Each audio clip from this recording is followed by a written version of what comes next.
Pingüino Multimedia presenta Contingencia. Debate, opinión de los temas más importantes que ocurren en la región, en el país y en el mundo. Panelistas e invitados en una amena conversación. Porque en Magallanes también tenemos Contingencia. Solo a través de nuestras plataformas de Pingüino Multimedia.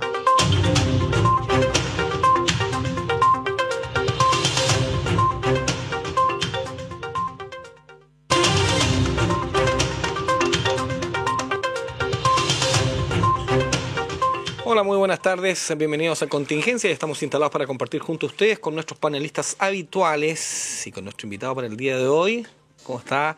Él es abogado, secretario regional ministerial de Justicia y Derechos Humanos, Fabián Mella Olivos. ¿Cómo está? Bienvenido. Muchas gracias, muy bien, encantado de saludarlo a usted y a nuestros panelistas. Me parece fantástico que haya venido con tanta gente, viene hasta con aplausos. Venimos con la barra brava, está toda la familia, como los domingos nosotros vamos a misa. Y nos quedamos un rato en la ciudad, vivimos en el campo, entonces aprovechamos de pasar. Y hoy día, como teníamos este programa, vinimos un poco más temprano. Fuimos a la parroquia San Miguel. Entonces todavía hay que ir a almorzar, entonces están esperando ahí. ¿Almuerzan acá en el centro? Sí, no, vemos algún lugar. ¿Cómo esperan los asados usted? Ayer tuve dos. Uno, primer asado, goleador. El asado a la hora del partido. Ya, empezamos con problemas. Y en la noche otro asado ya más reposado, pero fueron dos. Triunfo, entonces, ¿no? Asado del triunfo. Perfecto. Me cayó bien el invitado. Sí, no. Ya. Fue un gusto, hasta acá llegó el programa Contingencia. Está bien, no, sí. Ganaron, ¿qué le va a pasar? ¿Usted de qué equipo es? De la Universidad de Chile. Me parece bien. Compartida la cosa. Ven que no son tanta mayoría. A ver, afuera, ¿quiénes son? ¿De qué equipo? Levantar la mano los de la Chile. Todos por fuera. Bien, otro, ahí tiene. No, pero es un infiltrado que se nos coló. Pero todos los demás. Ese no almuerzo, ya no almuerzo. El infiltrado no almuerzo. Hoy vamos a aprovechar de presentar también a nuestros panelistas, el presidente regional del Partido Socialista, Juan Marcos Enríquez Troncoso. ¿Cómo está? Hola, buenas tardes. Agradecerle además al Ceremi porque mi hija por primera vez tiene compañía a la espera. No se sabe acá en el programa, pero mi hija siempre nos acompaña y reclaman cada intermedio que está aburrida, que se quiere ir, así que hoy día por lo menos tiene amigos con qué jugar, así que se le agradece. Adelante vamos a pedir que vengan con familia. Que traigan familia. Y también saludar al presidente regional del Partido Renovación Nacional, Gabriel Vega Gutiérrez. Muy buenas tardes a todos los que estamos acá, a los que están en su casa ya almorzando quizás, y recordar también que en algún momento traje a mi hijo. Sí, y reclamó un montón. Y estaba con la parca, y entonces él ya no viene más. Ahora tomó la decisión. Sí, está almorzando. Sí, reclamó. Sí, reclamó todo el programa. Todos los intermedios entraban. Es increíble eso, los chicos cuando uno tiene que lo acompañen a uno. Y los fines de semana no son los mismos intereses. Uno tiene esta disposición, pero hay que compartir con él. ¿Habrá alguien comiendo a las 12:20, 12:30? Yo creo que no. Yo creo que por lo general los días domingos uno se atrasa un poquito más. Mira, hay tradiciones, hay gente con tradiciones de comer temprano a las 12. Si tú vas a ver a lugares como Centro Hijo Chiloé, ya hay gente almorzando a las 12 del día, su cazuelita. La gente que sufre diabetes no es tiene poca y tiene que estar en su tiene horario justo. Sí, me parece bien. ¿Y usted almuerza a las? Depende del día. El domingo salimos, nos desocupamos a las 1:30, más o menos estamos almorzando, 2 de la tarde. O sea que estamos en la compañía de los que están preparando, los que ya están almorzando, así que hay algunos que están tomando desayuno hasta ahora. Pero bueno, son los que salieron en el día de ayer. También se puede dar. Vamos a entrar a conversar directamente entonces ahora y recordarles que estamos a través de la transmisión vía Facebook Live, ¿cierto? Ya está en vivo. Y bueno, vamos de inmediato. Comienza ya el proceso de las declaraciones a través de las videollamadas o videograbadas. Videograbadas. Efectivamente, el día jueves comenzó la aplicación de esta ley o implementación que ya estaba vigente, pero tenía un plazo de vacancia porque es un proceso que requería muchos cambios, un cambio paradigmático en el sistema de justicia penal. Quizás el más importante es del cambio del sistema antiguo a la reforma actual, porque el trato que se le da a los niños, niñas y jóvenes es muy distinto en el proceso investigativo y en el juicio. Ya no se le puede tomar declaración por cualquier persona, ni en cualquier lugar, ni de cualquier forma. Son en lugares especiales, por personas especiales y en momentos especiales y de una forma especial.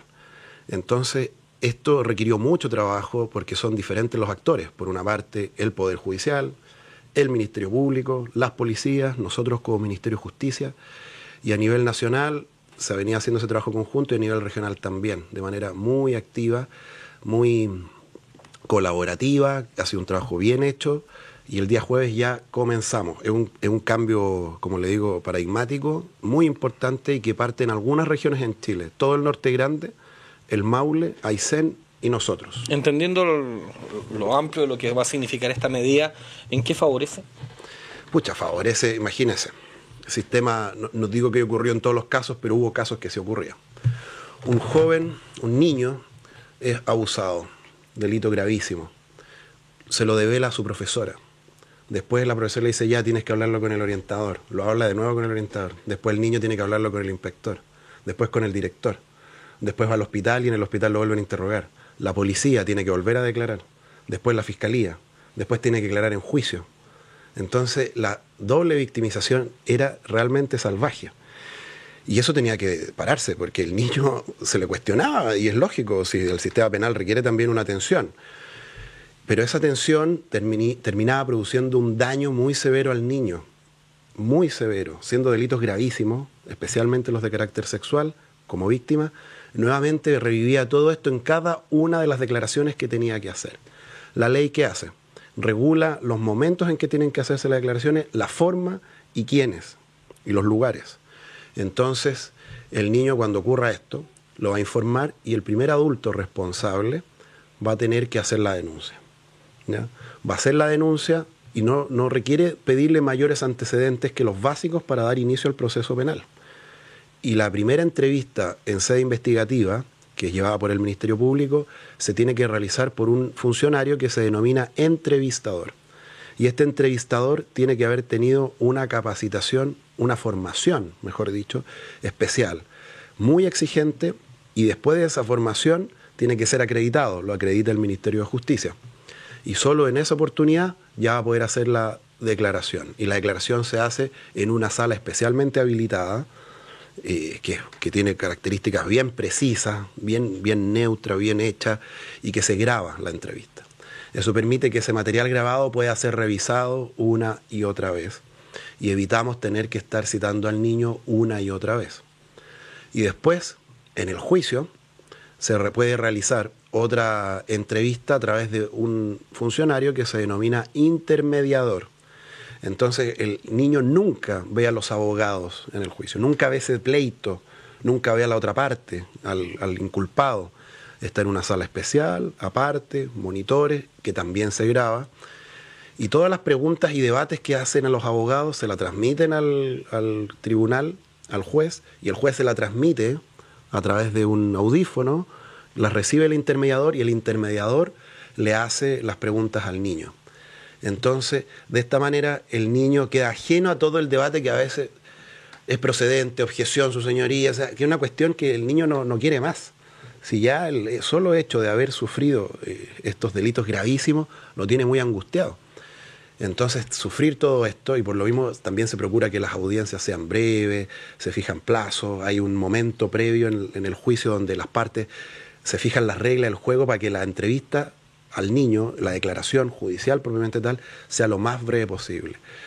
Es importante que los niños declaren, porque si no muchas veces no se pueden probar los delitos, pero que ese proceso de declaración sea lo menos invasivo posible. Es inevitable que igual haya una victimización secundaria, pero lo importante es reducirla al mínimo posible.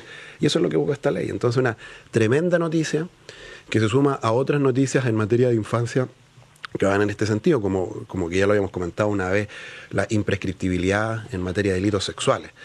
Entonces, hemos puesto de relieve al niño. Hay un libro que tiene la ministra Pinto, de la Corte de Apelación. Ahora, en el caso de la imprescriptibilidad, ¿fue positivo que no fuera retroactivo? Es que hay mucha discusión jurídica y también hay un grado de razonabilidad de por qué no puede ser. Esto lo discuten los juristas. Porque usted al momento de cometer un delito cualquiera, ese u otro, usted tiene conciencia del marco jurídico que le es aplicable. Imagínese si apareciera y se dijera que a partir de hoy usar un chaleco azul es delito. Bueno, pero es que cuando ocurrió, yo no sabía. ¿Cómo eso? Claro, yo no sabía. ¿Se fija? Entonces, decir, es que ahora es retroactivo. No. Pero todo el mundo sabe que era un daño inminente y complicado lo que se le generaba. La imprescriptibilidad no cambia la naturaleza de los delitos. Siempre van a ser delitos y lo eran. Lo que cambia es el sistema de persecución. Y esto se discute, pero ya fue zanjado, no tiene mayor vuelta, la verdad. En materia procesal penal siempre hay un principio que hay gente que no le gusta, pero no le gusta hasta que es imputado. Cuando es imputado a la gente le gusta ese principio, que es el indubio pro reo. En caso de duda hay que favorecer al imputado. Por eso el estándar probatorio siempre tiene que ser acreditar el hecho más allá de toda duda razonable. A veces a la gente no le gusta ese principio, salvo, como digo, hasta que es imputado. Y todos podríamos ser imputados de alguna manera sin darnos cuenta. Le aseguro que el funcionario que se vio involucrado en un accidente, él no pensaba ese día que iba a terminar imputado. Y lo es. Entonces, el sistema procesal penal tiene que dar garantías, tiene que dar eficacia para que la persecución penal sea exitosa y también tiene que dar garantías para todas las partes. Perdón, cuando se refiere al accidente, ¿se refiere al accidente donde... Al de tránsito. Al de tránsito. ¿Y usted cree que una persona no sabe que va a ser imputado si es que comete un error? No, pero el día en la mañana él se levantó y dijo, él se levantó como cualquier hijo vecino. Y después, claro, la gente a veces no toma el peso de las cosas que ocurren. No, me tomo un pisco sour más y no pasa nada. Pero bueno, entonces, y eso también lo hablamos en un programa. Fue 1.9. No, por eso. Estamos claros que fue más que un pisco sour. Pero ¿a qué voy? Es que todas las personas pueden ser acusadas de un delito siendo culpables o inocentes. Y por eso la presunción de inocencia siempre es relevante. Y esta ley de entrevista videograbada no solo va en protección del niño, que eso es así, sino que también va a permitir que la prueba sea de mejor calidad. Pero en pocas palabras, la primera persona al que el niño le cuente tiene la obligación de denunciarlo. Sí. Y por lo mismo los protocolos en materia educacional van a tener que ser revisados para ajustarlo y evitar este transitar constante de declaraciones del niño. No sirve nada de que tengamos el sistema penal todos alineados, carabineros, fiscalía, defensoría, todos claros, jueces.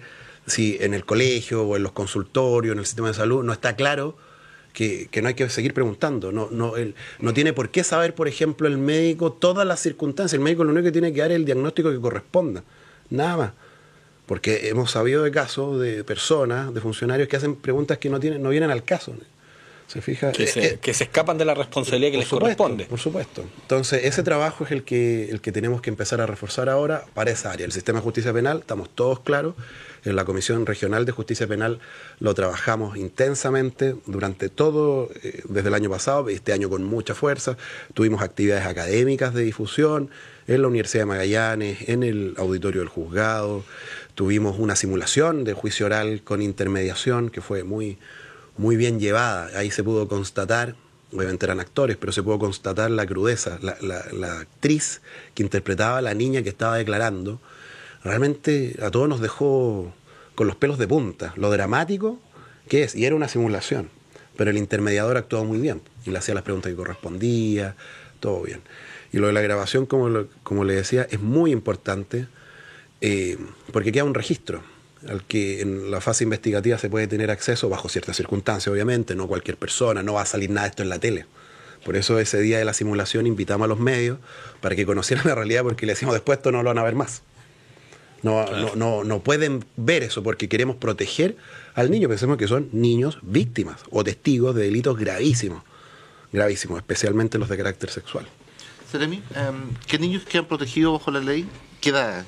Hasta 18 años. Hasta 18 años. ¿Sí? No, porque muchas veces hay una discriminante a los 14, 15, 16 años. ¿Y en qué delito específico? Todo el catálogo de delitos sexuales, más otros delitos también de carácter grave, o algún tipo de homicidio, pero todo el ámbito de delitos sexuales está protegido, abuso, violación en todas sus formas. Y el observar, por ejemplo, la venta pornografía infantil también. Drogas. Es que ahí hay otras regulaciones. Yo entiendo de que este sería, y lo hemos conversado, quizá el estándar que debería ser cada vez que declara un niño para todo tipo de delito. Claro. Pero en este caso, como eran delitos tan graves, era realmente, yo me pongo a pensar, ¿cómo no lo hicimos antes? O sea, ¿qué hicimos para no haber avanzado en esto? Lo importante es que avanzamos, es un cambio realmente importantísimo, es regional la aplicación. hay salas de entrevistas videograbadas en todas las provincias, incluyendo Cabo de Horno,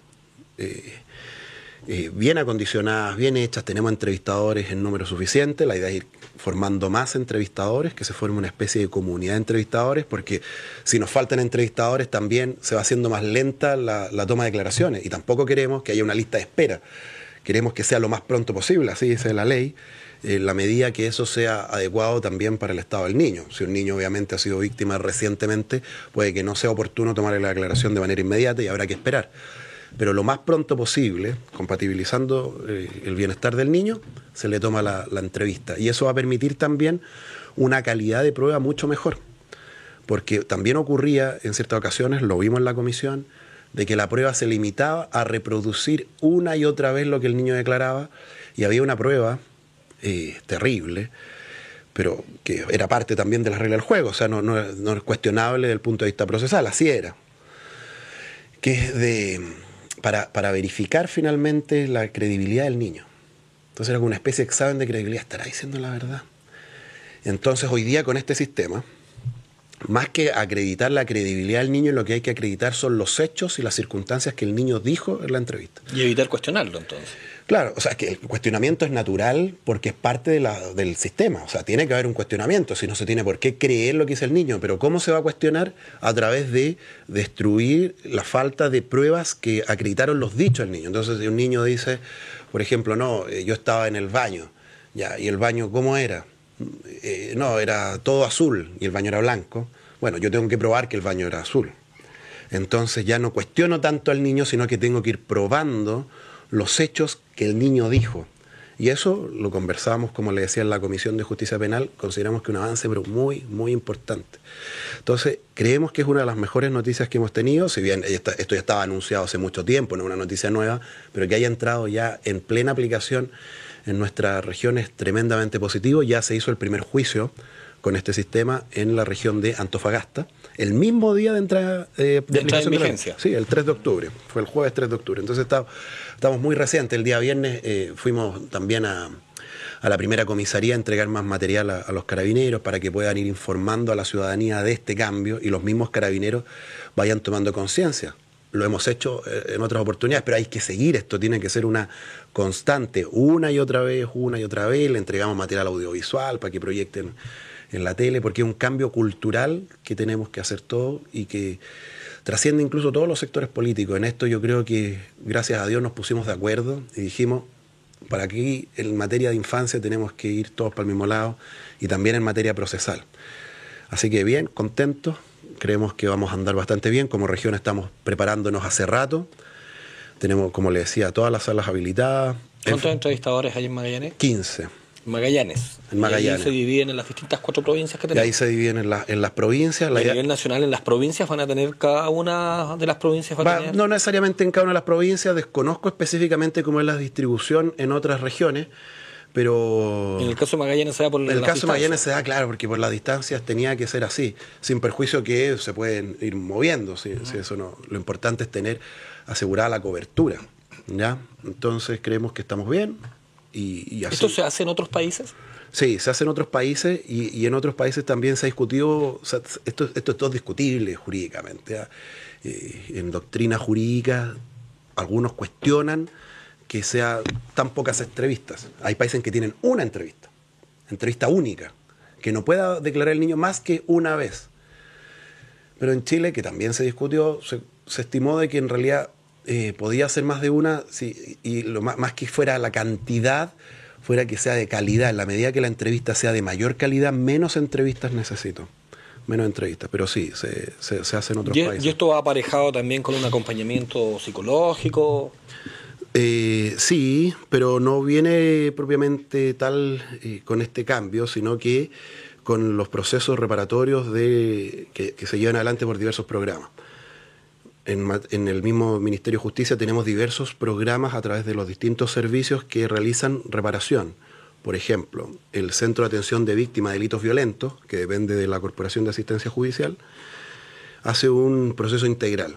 Ellos defienden a la víctima, presentando las querellas que corresponda, y también realizan una labor reparatoria de carácter psicosocial. Entonces es una asesoría bien completa, pero está asociada para delitos violentos. Y ahí se hace un proceso reparatorio que en este tipo de casos es muy difícil. O sea, de verdad, en materia de los delitos de carácter sexual, la doctrina psicosocial que estudia estos asuntos ha dicho que es un verdadero asesinato moral. O sea, la persona que realmente destruye una herida que no se cierra nunca. Es como usted decía, el tema de la diabetes. No se sana esto. Usted tiene que aprender a vivir. Entonces, una constante, y las personas tienen que estar de manera muy, muy permanente en el tiempo preocupándose para no producirse descompensaciones, y es muy difícil. Es muy difícil. Por eso la importancia de la imprescriptibilidad, porque cuesta mucho incluso la develación. En materia de explotación sexual, comercial, las víctimas incluso al principio no se sienten ni siquiera víctimas. No se sienten víctimas. Y yo estoy feliz, yo estoy ganando mi platita, ¿cuál es el problema? Y poco a poco, con un trabajo muy intenso, muy bien hecho, técnicamente profundo, se logran dar cuenta que estaban siendo abusadas, explotadas. Entonces la imprescriptibilidad, claro, es otra medida más. Entonces todo esto tiene que ser una batería de cosas. No basta en materia procesal la ley de entrevista videograbada, por cierto. Necesitamos un proceso reparatorio mucho más intenso. Necesitamos mejorar la oferta residencial de los hogares, que, como ya les he contado en otras oportunidades, estamos haciendo cambios muy, muy profundos para duplicar la oferta en la región. Entonces, efectivamente se requieren muchos cambios, pero había que comenzar en algún momento. Y yo creo que ya ese comenzar ya ha pasado. En esa línea, obviamente esto depende de una sociedad que se organice y que trate de no volver a victimizar a los niños reiterando los relatos finalmente. Pero en la práctica, ¿cómo le diríamos a un ciudadano común y corriente que se entera con un caso? ¿Cómo procedemos? Lo que uno haría es preguntarle al niño qué le pasó, ¿te fijas? Tratar, no explorar mucho, pero saber que pasó algo y ahí en ese minuto de tener que dirigir a Carabineros. Lo primero que uno hace es llamar a Carabineros y mira, estamos frente a esto. Claro. ¿Cómo actúa Carabineros? Porque finalmente uno, lo que se pretende, me imagino yo, es tratar de hacer una entrevista que haga la imputación de un delito, y después de eso una segunda entrevista que en el marco del juicio de la probable defensa también de quien está inculpado, se haga una segunda entrevista en que ambas partes, acusador y defensa, puedan descubrir finalmente qué pasó en un caso específico, la veracidad del caso. Pero para un ciudadano común, me imagino por los profesores que podrían encontrarse con situaciones como esta, ¿cómo proceden? Porque finalmente hoy día es responsabilidad de los establecimientos, en este caso de los inspectores, tratar de formular un caso para pasárselo a una instancia superior de educación y no va directamente a la justicia. Sí, Antes que responda, nos vamos a ir a una pausa comercial. Perfecto. ¿Usted la piensa? Hoy estamos en la pausa. Y regresamos de inmediato.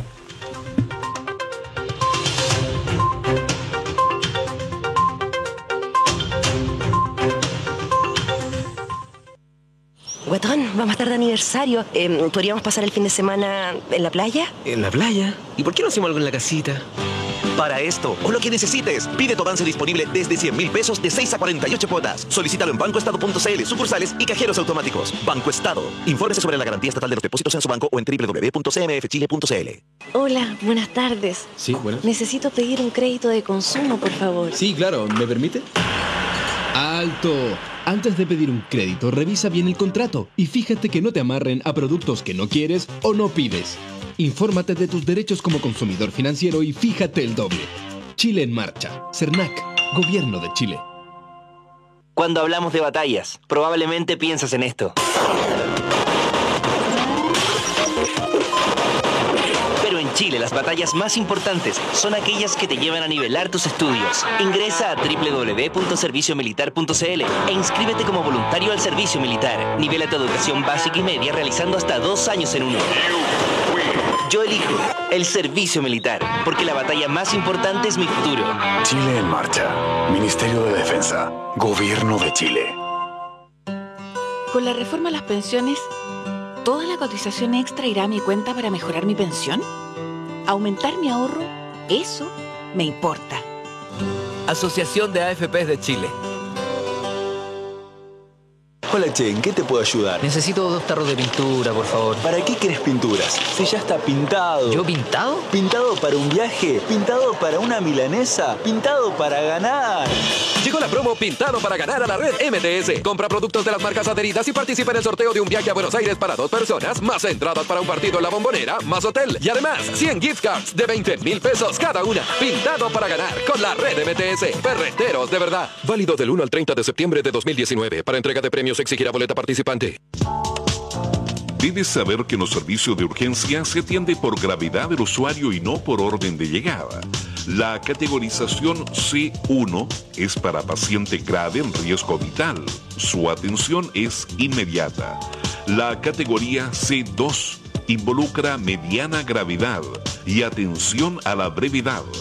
Los pacientes C3 corresponde atenderlos en urgencia, pero su condición no es crítica, mientras los C4 y C5 debiesen solicitar hora de atención en los CFAM o CCOF. Juntos, hagamos un mejor uso de la red asistencial. Este es un mensaje del Servicio de Salud de Magallanes. Chile en Marcha. Ministerio de Salud, Gobierno de Chile. Estas son respuestas reales de alumnos Santo Tomás que ingresaron con matrícula costo cero. Cuando me matriculé en Santo Tomás, mi matrícula fue costo cero por ser de primer año. Es muy sencillo. La verdad es que no es algo a lo que uno tenga que postular, sino que es algo que existe. No pagar la matrícula significa apoyo, significa contención y significa un alivio. Entra a tupuedes.cl y habla con alumnos reales de Santo Tomás. Habla conmigo. Habla conmigo. Habla conmigo. Consulta por las carreras con matrícula costo cero. Solo alumnos nuevos. Admisión 2019. Desde el 22 al 27 de diciembre. Santo Tomás, tú puedes. Queremos darte una mano, porque estamos en todas contigo. Si tienes inconvenientes para pagar tu boleta, te invitamos a hacer un convenio de pago desde nuestro sitio web. Mucho más cómodo, rápido, fácil y seguro. Infórmate más en www.aguasmagallanes.cl. Aguas Magallanes, esto es por ti. Emprendedores, micro y pequeños empresarios. Cercotec Magallanes tiene para ti una amplia oferta programática de cursos, talleres y seminarios para que estés siempre capacitado. Para más información visita nuestros centros de negocios Cercotec en Punta Arenas, Puerto Natales, Porvenir y Puerto Williams o accede a www.cercotec.cl para revisar todas las capacitaciones que tenemos para ti. Además, para conocer las actividades y todo el trabajo que hacemos en la región, te invitamos a visitar nuestras redes sociales de Cercotec Magallanes en Instagram, Facebook y Twitter.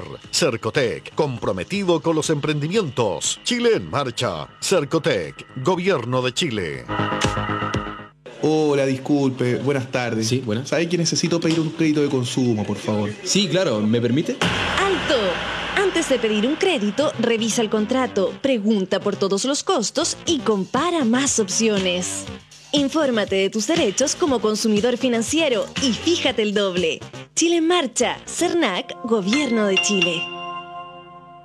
Pronto Cyber de Líder. Prepárate, porque encontrarás una gran variedad de productos en Tecno, supermercado, muebles, colchones, línea blanca y más a precios increíbles y exclusivos en líder.cl. No se lo pierdan. Cambio y fuera.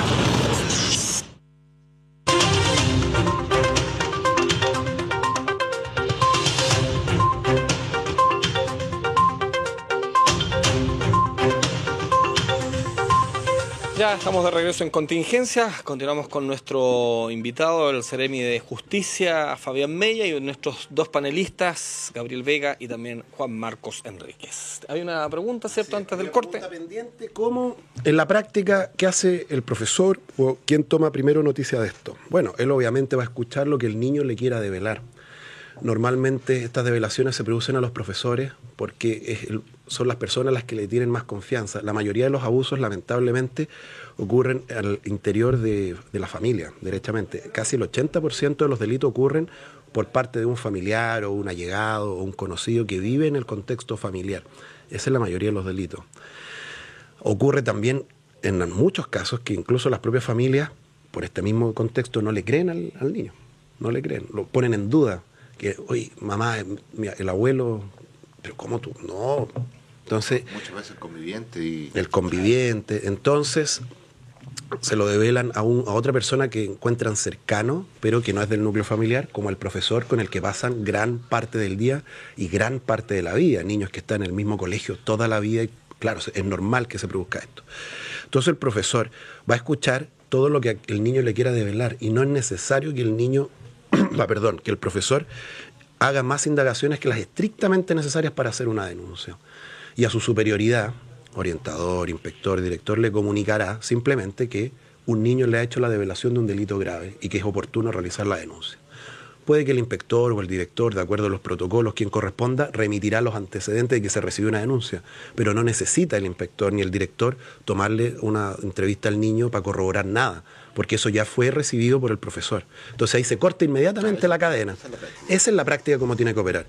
Que se corte la cadena, se va a recibir en Carabineros la denuncia, Carabineros la recibirá y Carabineros tampoco tiene por qué hacer ninguna indagación adicional. Eso lo tiene claro en todo caso la institución. Lo tiene absolutamente claro. No puede, no tiene ningún sentido, no tiene por qué pedirle nada, ningún detalle adicional, porque eso se va a realizar en la oportunidad que corresponda. ¿Y cuál es la oportunidad? La entrevista videograbada. Ese es el mecanismo por el cual hoy día tenemos que operar y como bien decíamos, no requiere solo un cambio normativo, sino un cambio cultural. Yo escucho, obviamente acojo, doy compañía y después derivo inmediatamente a quien corresponda, Carabineros lo va a derivar inmediatamente y el fiscal también va a saber cómo actuar, que es el que lleva la investigación.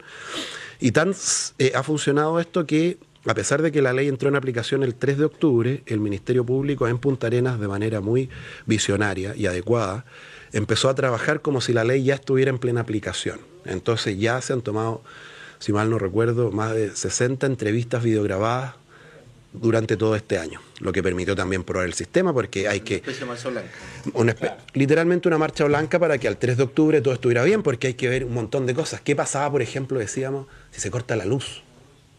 Cosa tan sencilla, porque no podemos estar tomándole la entrevista al niño que está dando un relato muy fuerte de su vida, y se corta la luz, tenemos que partir de nuevo. No se puede. No se puede. Entonces, claro, tienen que haber sistemas de respaldo energético, y eso está contemplado, que cada sala tiene que tener un respaldo, que se corta la luz, la entrevista continúa hasta que se pueda finalizar, y queda registrado. Las cámaras no es una, son dos, para que justamente tengamos distintas miradas del lugar. En la sala no hay nadie más que el entrevistador y el niño, sin perjuicio que el fiscal, que también pudiera ser él estar capacitado para tomar la entrevista, puede estar en la sala de monitoreo, que también tiene un sistema muy estricto de quién puede acceder a ese momento. Entonces, esa es la forma en que se va a operar en la práctica. Aparte de capacitación, obviamente, ¿hay algún perfil para los entrevistadores? Sí, por eso, es que yo, claro, me equivoqué, no es capacitación. Hay dos cosas distintas, una que es la formación y otra que es la capacitación. Para ser entrevistador se requiere un proceso de formación, no es una mera capacitación. No, había que aclararlo. Había que aclararlo. Muchas gracias. Y la capacitación, todos tenemos que estar sujetos a capacitación, no solo los que participan directamente en el sistema penal, sino todos aquellos que tienen contactos con niños y jóvenes. Todos deberíamos estar capacitados en entender esto, y además debería venir un tercer aspecto que ya lo hemos empezado, que es la difusión, que la gente sepa las cosas básicas, los principios básicos que rigen esta nueva ley, que como decíamos se resume en un nuevo trato. Por eso los hashtags de esto, que siempre ahora somos generación millennial, le ponemos hashtag a todo, eran dos. La primera era, no me pregunten más. Que el niño no sea un tema pregunten otra vez. Y el otro es que no se repita. O sea, que no se repita tanto el viejo trato que le dábamos a los niños y que no se repita esta declaración una y otra vez. Entonces creo que... El menor se supone que es de 18 años. ¿Qué pasa con una persona con 17 años, 364 días? ¿Está en cuál de la...? No, pues es niño. Es niño. Es a pesar de que después el proceso se inicia ya después de los 18. Sí, no es niño. Pero es la edad que tiene la persona en el momento de la declaración. ¿De la denuncia o del delito? Del delito. Del delito. Así, en mi opinión, debería aplicarse siempre un principio pro niño. O sea, hay convención internacional, la Convención Internacional de Derechos del Niño, que tiene plena aplicación directa, que en caso de duda siempre tiene que privilegiarse al niño. O sea, siempre tiene que ser así. En materia de responsabilidad penal adolescente, por ejemplo, si un joven comete un delito con 17 años, 364 días, se le aplica el sistema de responsabilidad penal a adolescentes, a pesar de que lo más probable es que la condena, no lo más probable, de seguro, la condena de ocurrir va a ser cuando el niño sea mayor de edad. Ahora, vamos a entrar a otro plano, ¿cierto? Hay un informe nacional de la Policía de Investigaciones que se está preparando, que es sobre el futuro del Sename. Sí. ¿Cómo va eso? Porque también aquí hay denuncias, también hay hechos de malos tratos en su... Bueno, y hasta de muerte. Sí, la realidad del Sename ha sido difícil, en parte no por el Sename propiamente tal, sino porque como Estado y como sociedad en general no nos preocupamos lo suficiente a darle relevancia a los niños. Acá todos como sociedad tenemos que hacer un mea culpa, porque pensábamos que quizás la cosa estaba funcionando bien y no estaba funcionando tan bien. Pero a nivel regional en particular, que es lo que más le interesa a los auditores, tenemos una realidad bastante distinta a lo que ocurre en el resto del país, por diversas circunstancias.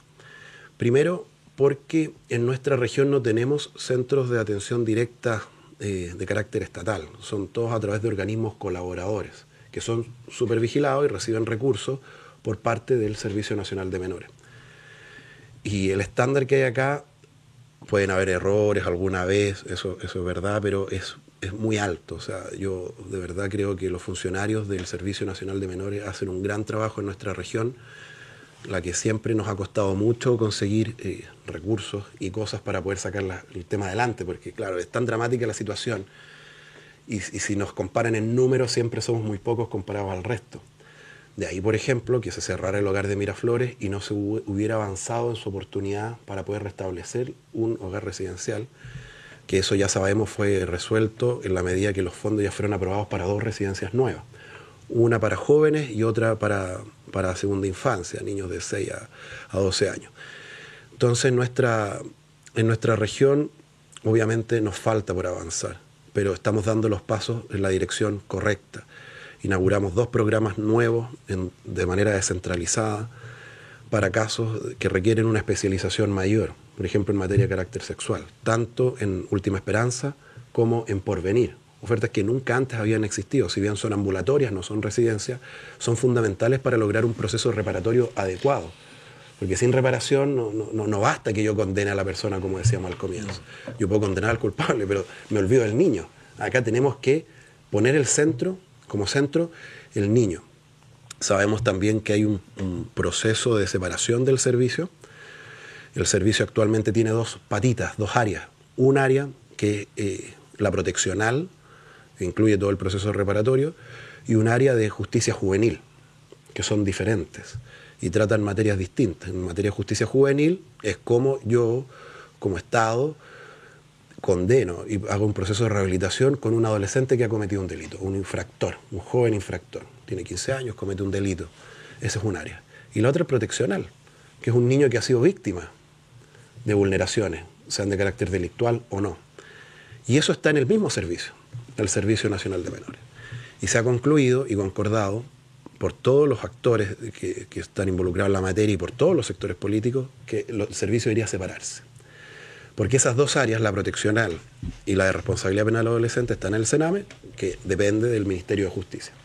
Se va a separar en 2 servicios, uno abocado a la reinserción juvenil para los jóvenes infractores de ley, que va a seguir dependiendo del Ministerio de Justicia, y otro de carácter proteccional, que va a pasar a depender del Ministerio de Desarrollo Social. Ese cambio, que no es solamente orgánico, sino también es cultural y paradigmático, porque viene a decir, bueno, yo no puedo tratar de la misma manera, como si bien se busca no hacerlo, pero es imposible hacerlo cuando yo tengo el mismo servicio, la misma orgánica, los mismos jefes, 2 realidades que son completamente diferentes, sin perjuicio que obviamente muchos, y si es que no la mayoría de los jóvenes infractores de ley, también han sido vulnerados en sus derechos. ¿Algún comentario? Hemos sido testigos por noticias de que, claro, o sea, hay inversión local, inversión regional para una nueva residencia del Sename. 2 residencias. ¿Esas son administradas por otras organizaciones o van a ser del mismo Servicio Nacional de Menores? Una, la que es de carácter juvenil, va a ser administrada por un organismo externo al Sename. De hecho, depende la infraestructura hoy del Servicio de Salud, con quien también estamos haciendo un trabajo muy importante, porque Sename no lo puede hacer solo. Sename requiere obviamente la participación de muchos actores, especialmente en materia de salud y en materia educacional. Muchos de los jóvenes que han sido vulnerados en sus derechos tienen problemas graves de salud mental, porque no recibieron la alimentación adecuada, porque han sido maltratados de manera constante, tanto física como psicológicamente.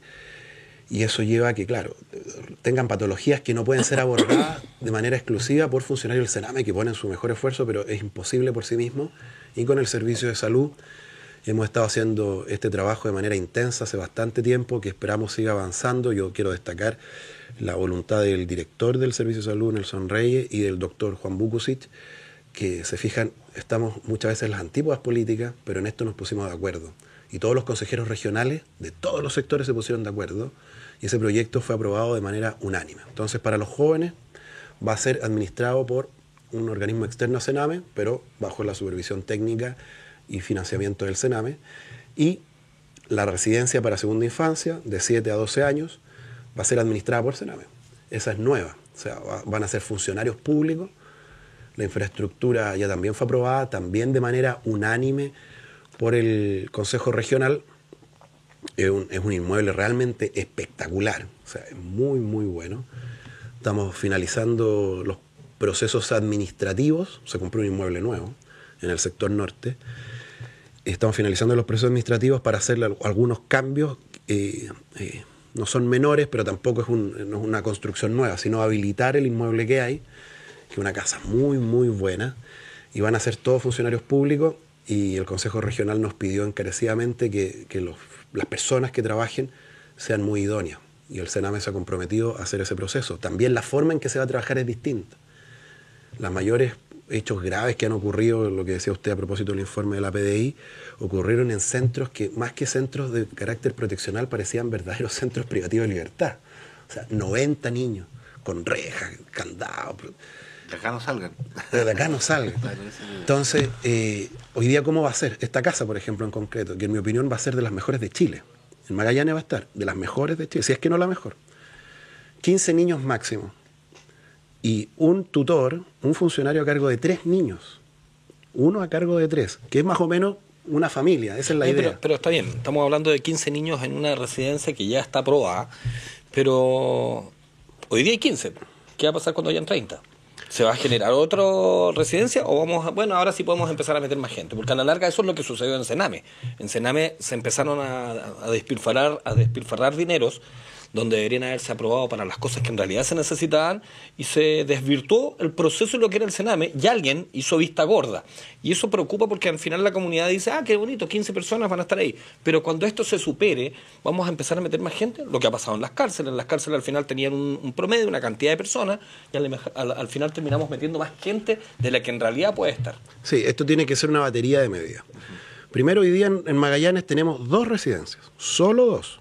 Ignacio Civilo para lactantes, que hoy día también está con una dotación, con un número de niños bastante alto más incluso del que está establecido. La norma permite, obviamente, que en caso de que se requiera, pueda haber un sobrecupo, se les paga una subvención especial, y está una situación al límite. Ya han hecho un tremendo esfuerzo la gente del Hogar Ignacio Civilo, yo aprovecho de felicitar el trabajo que hacen. Esa es primera infancia, 0 a 6 años. Y la otra residencia es Puerto Natales, donde también el estado en que está bastante desgastada la infraestructura. Y ahí se han recibido muchos casos de niños que son de Punta Arenas, que deberían estar acá, pero como Civilo es solo para lactantes, no pueden estar acá. Entonces se van a Puerto Natales, lo que es a fin de cuentas un desarraigo, eso sin lugar a dudas, pero casi una nueva vulneración. ¿Entiendes? O sea, cómo yo llevo un proceso reparatorio sacando al niño del ambiente en el que ha crecido toda su vida. Es complejo. Entonces, ¿qué dijimos? Bueno, tenemos que partir por lo más básico, que es mejorar la infraestructura. Residencia para jóvenes, acá va a estar en Punta Arenas con énfasis en salud mental. Jóvenes de 12 a 18 años, lo que va a permitir que los jóvenes que están en Puerto Natales, que deberían estar acá, vengan para acá. Otra residencia para niños de 7 a 12 años, que es el tramo que no nos quedaba cubierto en Punta Arenas. Entonces, duplicamos la oferta, duplicamos a nivel regional. Y Puerto Natales, el Hogar Madre Teresa Calcuta, también se está en un proyecto que entró ahora a diseño, para reformarlo de manera integral, también mejorando sus condiciones, para que haya una posibilidad de que los niños puedan estar más adecuadamente separados, que no esté sobrepoblado. Ahí yo quiero también destacar el trabajo de nuestra gobernadora, Anita Mayorga, y el alcalde Fernando Paredes, que ellos están actuando como unidad técnica, la Municipalidad de Puerto Natales. Y adicionalmente el Hogar Ignacio Civilo, que si bien está muy bien y funciona muy bien, el espacio que tienen podría ser mejor. Entonces, a través de un trabajo que se hizo con Bienes Nacionales, donde estoy dando puros saludos, pero aprovecho a hacerlo porque hay que reconocer las cosas buenas, de nuestra Seremi Francisca Rojas, se les ya hizo entrega de un terreno en el sector norte de 2.500 metros cuadrados, lo que va a permitir también mejorar la forma en que van a estar. Entonces pasamos de tener 2 residencias, una pequeñita que es el Hogar Ignacio Civilo y otra en un estado bastante precario en materia de infraestructura, a tener 4 residencias de un estándar realmente extraordinario, que es lo que queremos que sea el mejor de los estándares posibles. Pero esto también, concuerdo, no es suficiente. Tenemos que mejorar y llegar más a tener familias de acogida. La idea es que los niños en residencia sea la última medida posible. Y las familias de acogida es un programa en virtud del cual usted se compromete como familia a recibir niños de determinadas características. Es un trabajo bien delicado y recibe un niño de manera transitoria, provisoria, hasta que el niño pueda volver a su familia o derechamente ser entregado en adopción si es que ha sido determinado por la justicia. Entonces, claro, tener una residencia más no arregla nada, pero no estamos teniendo una residencia más, estamos duplicando la oferta y mejorando la existente, y además queremos potenciar el programa Familias de Acogida. Sí, en eso, Seremi, hay un buen diagnóstico en la realidad de Magallanes, porque uno es un usuario externo, te fijas, y de repente ves, sin embargo, que hay comunidad organizada que trata a niños con problemas con alcohol y drogas en un momento determinado, te fijas, y de una manera en estas conversaciones que uno ve en la sociedad, te manifiesta también si hay niños en condición de calle hoy día. Entonces, hay un buen diagnóstico en la realidad de Magallanes en cada una de sus particular territorio, o sea, Magallanes, Última Esperanza, Antártica, Tierra del Fuego, para saber, porque de repente las noticias son buenas, pero a lo mejor todavía son muy escasas para lo que queremos intervenir realmente. Yo entiendo que está invisibilizado. Sí, porque muchas veces, o sea, tú has visto una explosión de repente de personas en condición de calle, especialmente por el tema del alcohol. Partió muy pequeño y de repente como que se masificó una explosión sí. y lo ves cotidianamente. Y de repente te asusta cuando tú ves ya algunos niños en esa condición, o jóvenes, adolescentes, ¿te fijas? Y de repente estamos invisibilizando una realidad. En el tema de la protección a los niños, con seguramente más invisible aún todavía el tema de la vulneración de los derechos de los niños en un momento determinado. Eso porque yo creo que el Consejo Regional ha tomado una decisión, y usted mismo lo menciona, decidida a entrar a apoyar financieramente este tipo de infraestructura. Pero ¿tenemos un buen diagnóstico? Sí, o por lo mismo digo, porque también los fondos de gobierno permiten, en este caso el gobierno regional a través del FNR, te permite solicitar dinero para hacer un buen diagnóstico y ver cuál es la realidad que tenemos. Sí, yo diría que la realidad se ha ido complejizando. Efectivamente hemos tenido aumento de niños que han sido vulnerados, y esto no es exclusivo de Magallanes, sino que también es nacional. Magallanes no escapa a los parámetros a nivel nacional. Tenemos más niños que han sido vulnerados de lo que quisiéramos. O sea, ojalá que no tuviéramos ninguno. Ojalá que no tuviéramos que tener la necesidad de duplicar la infraestructura. Si estamos duplicando la infraestructura es porque lo necesitamos. Ocurre que en una semana el tribunal ordena el ingreso de 5 niños a una residencia. O sea, 5 niños que fueron gravemente vulnerados. O sea, para que el tribunal lo ordene tiene que ser una vulneración grave. Entonces, no quiero calificarla de buena o mala, pero sí concuerdo que se ha ido complejizando, y esto se debe a múltiples factores. Hay un pensador francés que yo he estado tratando de seguir más, que se llama Edgar Morin, que es un francés que desarrolló una doctrina que le llama el pensamiento complejo, donde él dice que las disciplinas no pueden actuar de manera sola. No es el único que lo plantea, pero él es uno de los más famosos. Sino que todas las situaciones, todos los problemas tienen multicausas y multiconsecuencias. Entonces hay que abordar los problemas de manera compleja. Por eso el esfuerzo no puede ser solo de Sename, porque el problema es muy complejo. Entonces, el tema del alcohol realmente es algo que nos debe llamar a preocupación, porque está instalándose en cada una de las áreas y en todos los estratos sociales. El tema de la conducción en estado de ebriedad o bajo la influencia del alcohol es un tema que nos ha costado muchísimo en Magallanes que la gente tome conciencia, y eso no podemos decir que es responsabilidad solo del Estado. Las personas tema cultural tenemos que entender que tenemos que ser responsables. Y por eso, les contaba en la pausa, yo estoy dando una charla en los colegios que se llama Ecología, Derechos Humanos y Civismo, donde yo le digo a los estudiantes de los colegios que yo apoyo, por supuesto, toda postura ecológica, pero esa postura ecológica ambiental es insostenible si previamente no desarrollamos una ecología social y una ecología humana, individual incluso.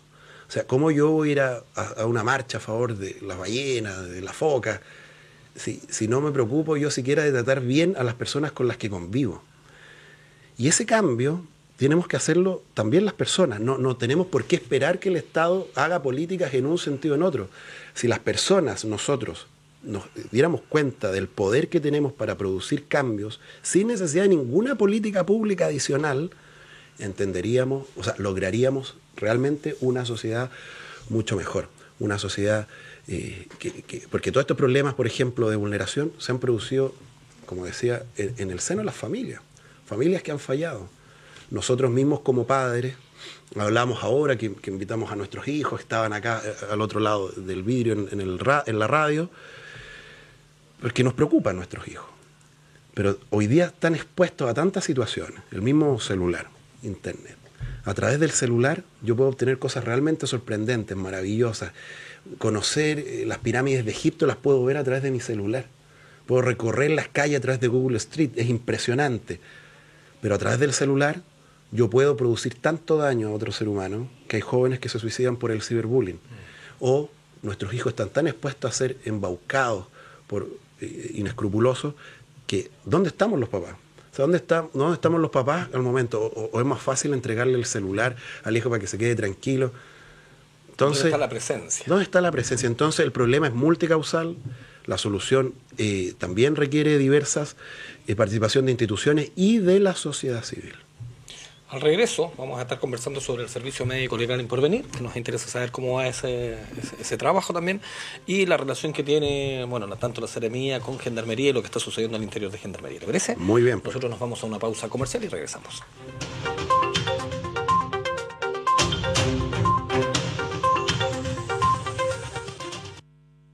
Cyber de Líder. Prepárate, porque encontrarás una gran variedad de productos en tecno, supermercado, muebles, colchones, línea blanca y más a precios increíbles y exclusivos en líder.cl. No se lo pierdan. Cambio y fuera.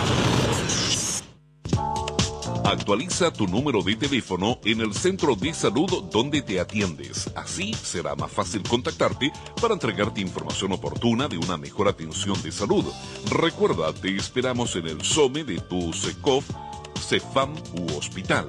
Tu número de teléfono puede marcar la diferencia. Servicio de Salud Magallanes. Chile en marcha. Ministerio de Salud, Gobierno de Chile. Bonjour, madame. Aquí estoy llegando a París, a mi primera presentación. Good morning, darling. Say hi to New York. Te extraño. Hola, ¿dónde estás que no te veo? Es que mi vuelo llegó antes. Bueno, te voy a esperar en... Ah, ahí te vi. Hola. No importa si estás en Francia, en Estados Unidos o aquí en Chile. Con los planes Claro Max puedes compartirlo todo. Porque además de tener minutos y redes sociales libres, ahora vienen con más gigas para disfrutar en Chile. Planes Claro Max. Los únicos con roaming incluido en América y Europa todo el año. Cámbiate desde 12.990 pesos mensuales. Claro, lo bueno de cambiar. Carnes Pampa Grande tiene para ustedes los mejores cortes regionales en vacuno fresco, categoría B, asado de tira, punta paleta, osobuco, aletilla, cazuela, huesos con carne, carne molida congelada, esto y mucho más. También tenemos abarrotes, cecinas, leña, carbón, bebidas. Vendemos carne de vacuno criado 100% a pasto. Avenida España 0480, esquina Piloto Pardo, fono 61 232 4258. Contamos con estacionamiento propio. Recuerde, Carnes Pampa Grande, en el sector norte de la ciudad. Estas son respuestas reales de alumnos Santo Tomás que ingresaron con matrícula costo cero. Cuando me matriculé en Santo Tomás, mi matrícula fue costo cero por ser de primer año. Es muy sencillo. La verdad es que no es algo a lo que uno tenga que postular, sino que es algo que existe. No pagar la matrícula significa apoyo, significa contención y significa un alivio. Entra a tupuedes.cl y habla con alumnos reales de Santo Tomás. Habla conmigo. Habla conmigo. Habla conmigo. Consulta por las carreras con matrícula costo cero. Solo alumnos nuevos. Admisión 2019. Desde el 22 al 27 de diciembre. Santo Tomás, tú puedes. Bonjour, madame. Aquí estoy llegando a París, a mi primera presentación. Good morning, darling. Say hi to New York. Te extraño. Hola, ¿dónde estás que no te veo? Es que mi vuelo llegó antes. Bueno, te voy a esperar en... Ah, ahí te vi. Hola. No importa si estás en Francia, en Estados Unidos o aquí en Chile. Con los planes Claro Max puedes compartirlo todo. Porque además de tener minutos y redes sociales libres, ahora vienen con más gigas para disfrutar en Chile. Planes Claro Max. Los únicos con roaming incluido en América y Europa todo el año. Cámbiate desde 12.990 pesos mensuales. Claro, lo bueno de cambiar. Pronto Cyber de Líder. Prepárate, porque encontrarás una gran variedad de productos en Tecno, supermercado, muebles, colchones, línea blanca y más a precios increíbles y exclusivos en líder.cl. No se lo pierdan. Cambio y fuera. Actualiza tu número de teléfono en el centro de salud donde te atiendes. Así será más fácil contactarte para entregarte información oportuna de una mejor atención de salud. Recuerda, te esperamos en el SOME de tu SECOF, CEFAM u hospital. Tu número de teléfono puede marcar la diferencia. Servicio de Salud Magallanes. Chile en marcha. Ministerio de Salud, Gobierno de Chile. Bonjour, madame. Aquí estoy llegando a París, a mi primera presentación. Good morning, darling. Say hi to New York. Te extraño. Hola, ¿dónde estás que no te veo? Es que mi vuelo llegó antes. Bueno, te voy a esperar en... Ah, ahí te vi. Hola. No importa si estás en Francia, en Estados Unidos o aquí en Chile. Con los planes Claro Max puedes compartirlo todo. Porque además de tener minutos y redes sociales libres, ahora vienen con más gigas para disfrutar en Chile. Planes Claro Max. Los únicos con roaming incluido en América y Europa todo el año. Cámbiate desde 12.990 pesos mensuales. Claro, lo bueno de cambiar.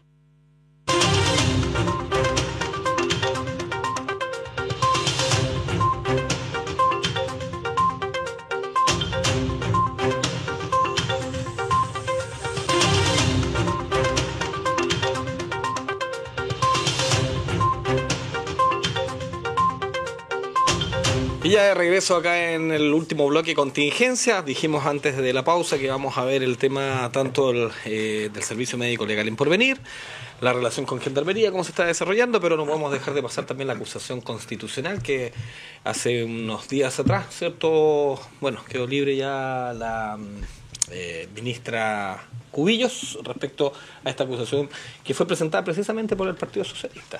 ¿Qué le parece? ¿Empezamos por ahí? ¿Sí? ¿Le parece? En realidad lo he entrevistado hasta allá, pero... pero me gustaría para que... No, mira, nosotros hemos sido más claros en eso. Si tú observas la votación... porque la primera descargo no es una votación que se está instrumentalizando, ribetes políticos. Y hay que decir que abiertamente sí, habían condiciones políticas. Y habían en juego dos visiones en torno a la educación. Y una por parte, y por eso venía la acusación constitucional, nosotros, mira, y lo han dicho algunos periodistas, cuando decir, mira, no, para decir solamente nuestro argumento, que decían que el ministerio venía con el freno tomado en términos a la aplicación de un montón de reformas de educación del gobierno anterior. La ministra más había dicho públicamente que ella no compartía, pero sí tenía que hacer la pega, ¿te fijas? Entonces, tú puedes ponerlo en los dos extremos de nuestra acusación, es decir, mira, el tema de la ministra dice, sí, no me gusta, pero lo estoy haciendo. Y hay así, bueno, hagámoslo nomás. Pero la acusación llevaba en muchos aspectos, y ahí tú tendrías que sopesar cómo lo tasabas, en que había muchos lugares en que la reforma no estaba siendo aplicada. En algunos lugares en que los recursos no habían llegado, ¿te fijas? Y eso correspondía solamente, por la jerarquía del cargo, a la responsabilidad directa del ministerio. Por lo tanto, mucha gente también y hubo, cuando tú dices estos desmarques de las posiciones oficiales, tanto del gobierno como de la oposición, había gente que, así como el PPAU lo dijo oportunamente, mucho antes dijo, yo no encuentro argumentos para justificar la acusación. También habían algunos parlamentarios de derecha que en algún momento dijeron, mira, no reconocían que había abandono de deberes, pero decían, sí, mira, en realidad el ministerio ha andado lento en algunas materias y pueden ser objeto o no de justificar. Algún cuestionamiento. Entonces, sí. Ahora, Lo interesante de esto, y me quedo con la reflexión de Paulsen en un momento determinado, que nos dijo antes de esto, en que apenas se presentó la acusación constitucional, el Ministerio empezó a pasar aquellos lugares donde se le estaba acusando que venía con mayor lentitud. Nosotros tuvimos un enfoque distinto de análisis en todo caso a nivel regional. Apuntamos, si uno observa la votación, y ahí que vienen las votaciones políticas, los militantes de ambos lados votaron disciplinadamente en lo que sus bancadas estaban comprometidas, excepto 2 parlamentarios demócratas cristianos. Y el mayor desmarcaje de este asunto fue los parlamentarios independientes. Walker y Sabac son los dos que no... Walker y Sabac, y nos genera un problema, obviamente, en términos de unidad. De unidad, en las medidas que vienen, porque vienen otros proyectos emblemáticos también, que la oposición, al menos las bancadas, se han comprometido a tener una mirada, y cuando tú ves que sistemáticamente son demócratas cristianos los que se desmarcan, te pone en juego lo que viene, otros proyectos emblemáticos en que tenemos visiones distintas. Y además el tema de que, y no hay que negarlo, tenemos la posibilidad o no de tener un acuerdo único con la oposición, y en ese sentido, cuando ocurre esto, hay algunos sectores de la oposición que dicen, pero entonces con la democracia cristiana no podemos llegar a ningún tipo de acuerdo, ¿te fijas? Adicional a eso... Pero el tema interesante de esto fue que en algún momento determinado, la mayoría de los parlamentarios que se desmarcaron son parlamentarios independientes, que ocuparon cupo de nueva mayoría, y que muchos de ellos no manifestaron como Pepe Out sus legítimas diferencias en torno a una mirada a la acusación constitucional. Y algunos responsablemente que no, nosotros en el hemiciclo vamos a tomar recién la decisión. Perdóname, lo que corresponde a un parlamentario es leer la acusación en su mérito, porque finalmente la puesta en escena, perdón, muchos de ustedes la vieron, es netamente política la puesta en escena. No se va a profundizar más allá de lo que está escrito. Se podrá explicar o no de alguna forma, pero si ustedes vieron, todo lo en el hemiciclo fue una posición, desde una posición política de cómo estaban viendo las 5 acusaciones que se presentaban. Entonces eso ya es responsabilidad de los parlamentarios. No, yo ahí me voy a tomar una decisión. Yo creo que era de repente ocultar una decisión que ya tenían, o algunos también, veamos, se obnubilan cuando dicen, oye, la votación está 76 a 76. Mi voto puede pasar a ser protagonista y mañana todos los flash están sobre mí. Por foto. Lo hemos visto en otros escenarios antes, que se han vuelto a último voto y agarran prensa que nunca habían tenido. Yo creo que parte de eso puede haber también en este escenario, y algunos sacaron mal sus cálculos, porque finalmente los votos más cuestionados que se dieron vuelta a última hora son los 2 demócratas cristianos, y el de Alinco, que si bien se actuó es lo mismo, y el de Pepe Out, que ha recibido todas las críticas, pero él ya había tomado una posición previa, te fijas, era como, ya estaba contados sus votos que no iban a apoyar la acusación.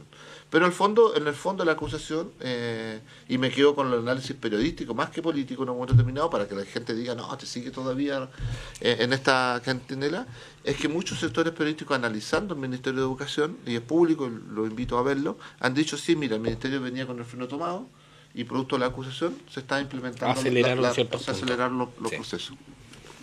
A mí me parece súper válido tener el debate si es que queremos una educación o un sistema de admisión, por ejemplo, para tomarlo como emblemático, en donde hemos tenido diferencias entre lo que la posición actual del gobierno y la política anteriormente aprobada, que tampoco es del gusto de por lo menos el sector político, donde aspiramos a que no sea un burócrata, un sistema, una tómbola, tanto apodo que se le ha puesto al sistema, que sea quien decida que el futuro escolar de los niños, sino que seamos los padres o los mismos niños quienes tomemos decisión. Me parece un debate súper válido que se dé tanto en hemiciclo como en espacios públicos, como en los lugares que tengamos que hacerlo. Pero ya hemos visto a todos los ministros de educación habidos desde los últimos 8 o 12 años quizás. Le pasó a Proboste, le pasó a Harald Beyer, que por ango por manga se han cuestionado porque es siempre ese ministerio el conflictivo. Y vimos como resultado, y lo que más me preocupa, es que finalmente se está poniendo en duda un sistema de acusación. La majestad me decía un amigo, la majestad de la acusación constitucional se está perdiendo, porque finalmente se está tratando de acusar con cualquier sentido. Y la verdad es que debemos ser cuidadosos de las instituciones que tenemos. Yo me acuerdo el caso de Nixon en Estados Unidos, que alguna vez fue un escándalo. de ese tipo de acusaciones, no de que la ministra, porque fueron los argumentos que se vieron ese día. No me gusta el tono de la ministra, o no me gusta cómo lo está haciendo, pero no pasa de ser el tema ya netamente político o un oportunismo quizás para hacerle daño a quien está administrando al tema de fondo. O sea, ¿estamos avanzando como corresponde o no? Y yo creo que tener una política, una mirada distinta, por algo tenemos elecciones y por algo tenemos las autoridades y el sistema democrático, podemos ir alternando y podemos ir cambiando esta visión. Cuando estamos amarrados por ley a hacerlo, continuaremos haciéndolo, con el disgusto quizás que provoque ser auspiciador de por ejemplo, de que la admisión sea como está, quizás. Pero tenemos que cuidar las instituciones que tenemos. Yo llamaría una reflexión por ese lado. ¿Qué opina? Bueno, la acusación constitucional, su naturaleza siempre es discutida, si es más jurídica o más política. Más fácil decir jurídico-política, simplemente. Efectivamente hay un componente político y un componente jurídico. Pero yo concuerdo con Gabriel que las herramientas que nos da el ordenamiento jurídico tienen que ser utilizadas con cautela, porque si bien tiene un componente político, como decía Juan Marco, también hay un componente jurídico.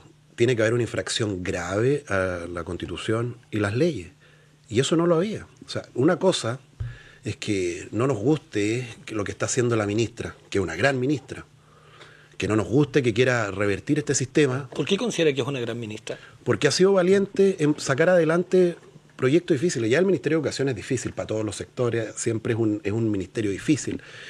Pero a pesar de esas dificultades, ella con convicción ha defendido el proyecto político por el cual el presidente ganó con 10 puntos de diferencia.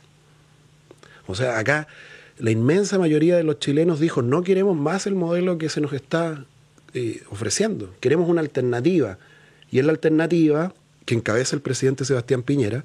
Y en materia educacional, la ministra, en un área que sabemos que es sensible y difícil, ha tratado de sacar adelante cambios importantes. Algunos funcionan, otros no funcionan. Eso es parte del debate político, eso es parte del juego democrático. Pero utilizar una herramienta, tensionarla al máximo para poder decir yo no me gusta lo que está haciendo, a mí no me parece, y a la mayoría de los parlamentarios del Congreso, de la Cámara de Diputados, perdón, en específico, no les pareció. Y por eso iban muy envalentonados al momento de presentar la acusación, pero se dieron cuenta que en realidad parecer no estaba tan claro. Entonces, claro, tú, Juan Marcos, destacas a los dos militantes de la ADC, pero al que le han castigado más duro y de manera más intensa ha sido a Pepe Out. Que Pepe Out, que obviamente nuestro sector tiene muchas diferencias con él, pero es una persona razonable con la que se puede dialogar, y por votar diferente, de acuerdo a su conciencia, se le ha puesto en el patíbulo. Y se ha dicho que se va a censurar la mesa, cosas que realmente sorprenden. Y él no fue el único. René Alinco, él no votó a favor. Karim Bianchi, que también es de oposición, él tampoco votó a favor. Lo dijo en un programa de una radio amiga, que claro, él no le parecía, no veía convencimiento en esto. Pedro Velázquez también. Pero todos los dardos se han centrado en Pepe Out. Y la acusación por lo mismo cayó por su propio peso. Pensemos que ni siquiera avanzó al Senado. Para que la gente sepa en la casa, este era un primer trámite, después tenía que avanzar al Senado, que iba a definir como jurado, pero ni siquiera alcanzó a llegar ahí. O sea, en una etapa muy incipiente se cayó, porque los parlamentarios comprendieron, está bien las diferencias políticas, eso es legítimo, pero utilizar una herramienta que tiene un componente jurídico también, no es solo política, es política, pero también componente jurídico, no tenía ni pies ni cabeza, y toda esa discusión finalmente nos saca del foco importante, que donde sí queremos centrarnos, que es en la educación. Ahí sí yo concuerdo contigo, Juan Marco, que tenemos que discutir cuál es el proyecto educativo que queremos para nuestro país. Pero acá no se estaba discutiendo eso, porque después de la derrota llevaron el debate a eso. No, acá pierde la educación pública. Pero si el debate objetivo no era ese, el debate objetivo es, ¿la ministra incumplió gravemente la Constitución y las leyes o no? Porque si la incumplió, no solo se la instituye ministra, sino que además la privamos por 5 años de ejercer algún cargo público. Entonces el debate era la ministra. Lo de la educación es el debate de fondo. Y en vez de irse al debate de fondo sobre el proyecto educativo, se fueron a atacar a la ministra. Sí, es que abiertamente hay unas cosas ahí que son obvias. La ministra, y lo hemos dicho, creo que acá mismo tiene espacio, es abiertamente la ministra de Estado que mejor defiende el programa original del gobierno de Chile Vamos, con el cual ganaron la última elección, hay que decirlo. Y en base a eso, la ministra va a tener... va a ser foco de la discusión política realmente, porque ella creo que es hoy día la más política del gabinete, en ese sentido de defender un programa. Por la misma razón, si tú ves todas las estadísticas, es una de las ministras que tiene más alto grado de rechazo también. Claro. Y también de aprobación. Sí, pero te fijas, pero aprobación de su sector obviamente y rechazo porque el otro sector está ahí. Entonces es parte del tema. Pero sí, abiertamente había una cosa que ver. Los 5 capítulos justifican abiertamente un análisis más profundo, porque uno se puede quedar con la discusión política finalmente, pero cuando uno va al tema, hay un tema de razonamiento en torno a dónde se estaba, en qué parte se estaba infringiendo la ley o probablemente la Constitución también. Pero hay muchas cosas que tienen que también con un tema jurídico. Si ese rechazo era voluntario o no, te fijas, o tenía que ver con el aparataje del Estado, cómo se desarrolla a través del Ministerio, y ahí podrían haber generado algún tipo de dudas. Lo que no está en cuestionamiento, yo creo que eso la sociedad también hizo, es que abiertamente el Ministerio venía con un nivel de rechazo en la implementación de las políticas que están establecidas, te gusten o no, te fijas, y yo creo que esa discusión tiene que darse. Yo creo que también en el Parlamento se ha hecho otra discusión a propósito del proyecto de admisión justa, que fue rechazado finalmente en un momento determinado, que hay una voluntad de seguir con el tema de tanto como la gratuidad como las otras reformas que impulsó el gobierno de la presidenta Bachelet y que tienen que seguir desarrollándose en la medida que la sociedad lo siga demandando, ¿te fijas? Yo creo que por ahí hay un tema más profundo que tenemos que ponernos de acuerdo todos los actores de precisamente, y tú lo planteas, es qué tipo de educación queremos y cómo seguimos avanzando como sociedad en su conjunto, porque lo que más daño le hace a la sociedad es que propongamos avances o reformas o como se llamen y tratemos de irla cambiando de acuerdo a la voluntad que tenemos. Yo creo que el país necesita una educación pública fortalecida, una educación pública que le permita igualdad de desarrollo a todos los ciudadanos, independiente de su condición social, y yo creo que esa es la discusión profunda que tenemos que seguir avanzando. Yo no lo veo esto como una victoria o derrota, ¿te fijas? Yo creo que se sigue poniendo la educación pública como un tema central de la discusión. Lo que te dice finalmente el resultado es que a los ciudadanos les importa qué tipo de educación queremos y para allá tenemos que avanzar. La verdad es que no podemos estar atribuyendo a la ciudadanía el ímpetu de querer tal o cual modelo. La verdad es que el país ha crecido bastante en otras líneas que no son precisamente lo público,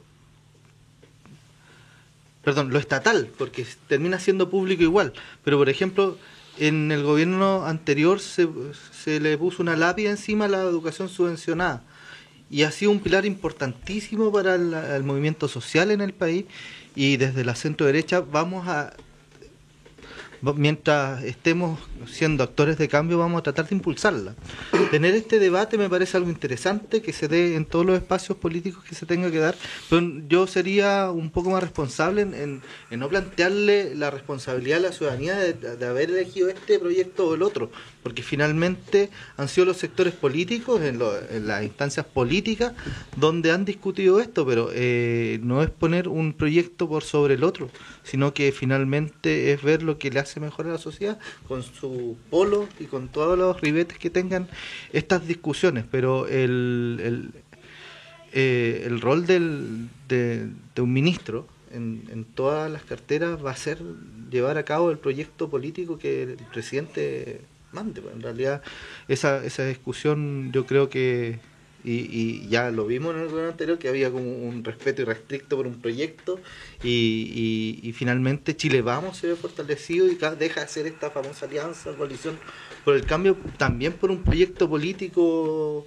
liderado en este caso del presidente Piñera. Entonces, claro, los sectores políticos estamos reconociendo en el proyecto un trasfondo, pero la verdad es que atribuirle a la ciudadanía la responsabilidad de haber elegido esto, hay que ser un poco más cuidadoso.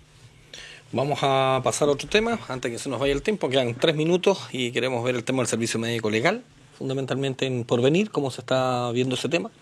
Sí, en una oportunidad yo comenté que el servicio médico legal en Porvenir opera a través de 2 instrumentos jurídicos que regulan su operación. Uno que es un convenio que está celebrado entre la Municipalidad de Porvenir, el Servicio Médico Legal y la Seremía de Justicia, y un protocolo que es más amplio porque regula más actividades, que incluye a Carabineros, Fuerzas Armadas, Gobernación.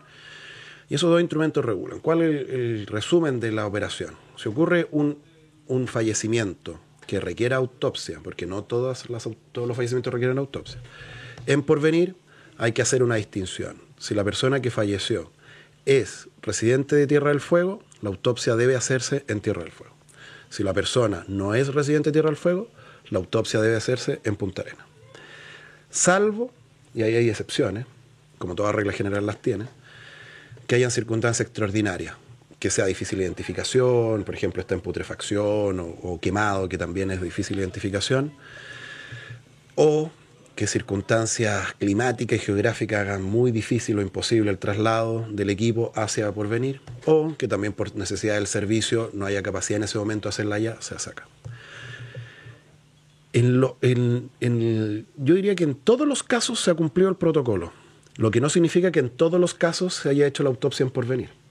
Pero cuando no se ha hecho la autopsia en Porvenir, se ha hecho en Punta Arenas en plazos extremadamente acotados, pero extremadamente acotados. Más acotados que en Santiago. O sea, nadie puede alegar que acá ha habido un olvido o dejación de parte del servicio médico legal hacia la gente de Porvenir. Hubo un caso muy conocido y lamentable donde el levantamiento del cuerpo, que lo hace Bomberos a través de este convenio, la autopsia y la entrega se hicieron todo el mismo día. La autopsia se hizo acá, no se hizo en Porvenir, se hizo todo acá.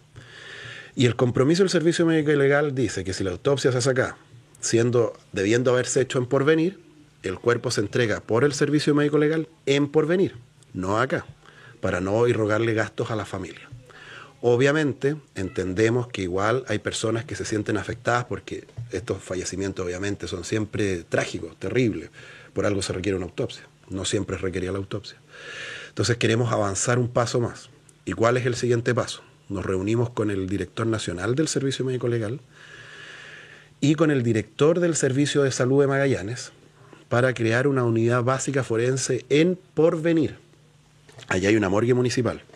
Y para crear esto, ¿qué necesitamos? Necesitamos formar médicos que estén en Porvenir, dependientes del servicio de salud, y técnicos tanatólogos.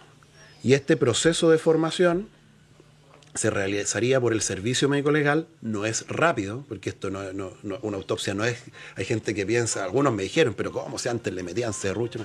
Bueno, pero es que queremos dar certeza científica. Si no damos certeza científica, no podemos dar certeza jurídica. Yo le decía a las personas, con todas las que he hablado, lo primero que necesitamos saber en esto es qué pasó. Y para eso puede que incluso a veces haya que demorarse más, pero usted va a tener la tranquilidad de saber qué pasó. Entonces, ese proceso de formación lo vamos a hacer. Y una vez formados, cuando hayan autopsias que no sean de estas complejas, que requieran necesariamente hacerlo acá, se podría hacer la autopsia allá. Porque también, por ejemplo, alguien me dijo por ahí que existía la facultad del fiscal de designar a cualquier médico donde no hay servicio médico legal. Eso es verdad.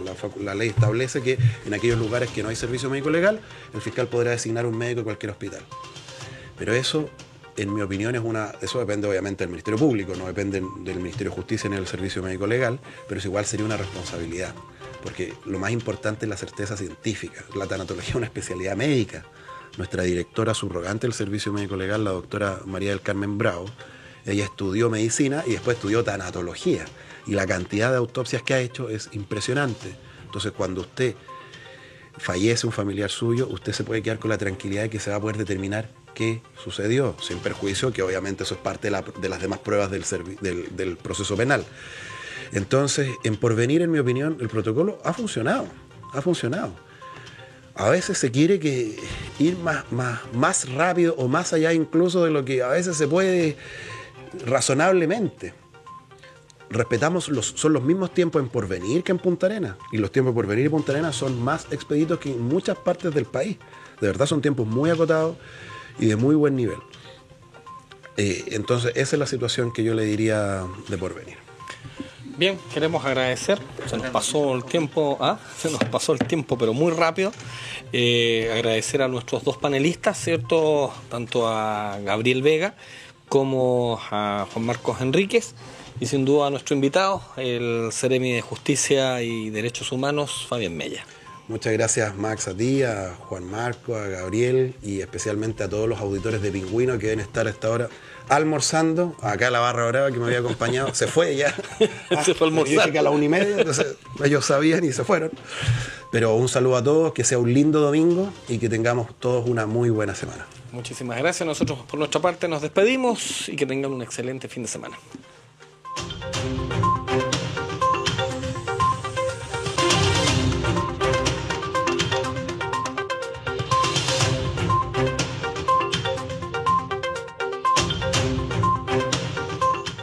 Pingüino Multimedia presentó Contingencia, debate, opinión de los temas más importantes.